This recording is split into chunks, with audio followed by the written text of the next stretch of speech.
အားလုံးပဲမင်္ဂလာပါဒီနေ့မှာတော့စားမရတဲ့နိုဒီအကြောင်းကိုပြောပြပေးသွားမှာပဲဖြစ်ပါတယ်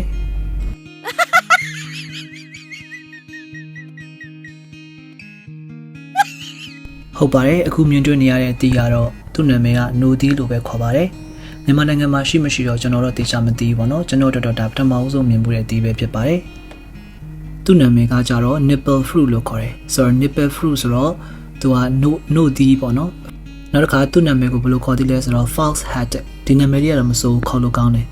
သူကမြေခွေးကောင်းပေါ့နော်မြေခွေးကောင်းတီးလို့လည်းခေါ်မယ်နောက်တစ်ခါသူ့ရဲ့တခြားနာမည်တစ်ခုကကြတော့ခေါင်းဆရာလို့ခေါ်မှာပေါ့နော်ဒီနွားမရဲ့နို့အုံတီးပေါ့ဒီလိုဘာသာပြန်မယ်ဆိုရင်တော့ရပါတယ်နောက်ထပ်နာမည်တစ်ခုကတော့သူ့ကို apple or sodam လို့လည်းခေါ်တယ်ဒါကတော့သူ့ရဲ့ common name ပေါ့နော်တရုတ်တွေခေါ်တဲ့ name ကတော့ကျွန်တော်အနောက်မှာဒီဆိုင်ကိုသွားပြီးတော့မေးထားတာရှိတယ်အဲ့မှာထပ်ပြီးတော့ပြောပြပေးမယ်နော်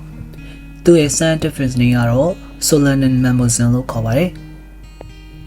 ကျွန်တော်တော့မြန်မာမှာတစ်ခါမှမတွေ့ဘူးသေးဘူးပေါ့နော်ရှိမရှိတော့ကျွန်တော်မသိဘူးဒီအသီးကိုကျွန်တော်ဘယ်လောက်နဲ့ရောင်းတာလဲဆိုတော့သူကဒီ stem တစ်ခုပေါ့နော်ဒီရိုးတံတစ်ခုကိုသူက200ဘက်နဲ့ရောင်းတာပဲဖြစ်ပါတယ်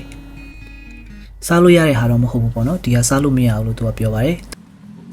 သူက decoration အတွက်သုံးတာပဲဖြစ်ပါတယ်ဆိုတော့ဒါကတော့ general knowledge အနေနဲ့ပြောပြပေးသွားတာပဲဖြစ်ပါတယ်ဆိုတော့ကျွန်တော်နဲ့ sanction နဲ့ပြောထားတဲ့ conversation နောက်မှရှိတယ်နားထောင်ကြည့်လိုက်အောင်နော်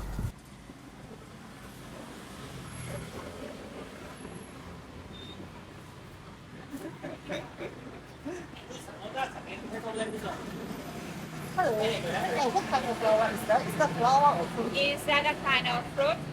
Fruit. Yeah, this is from China. From China. Yeah, in China, the meaning is like the fruit of 5 generations. The fruit of 5 generations. China. Is that edible, right? I can eat, right? I don't think so. I think it's not for decoration. How much? How much is that? 200. 200 baht one One, stem? yeah. This is my first time seeing it. Uh-huh. Okay, thank you. I just You're want to say. welcome. Thank you. Leave a comment below.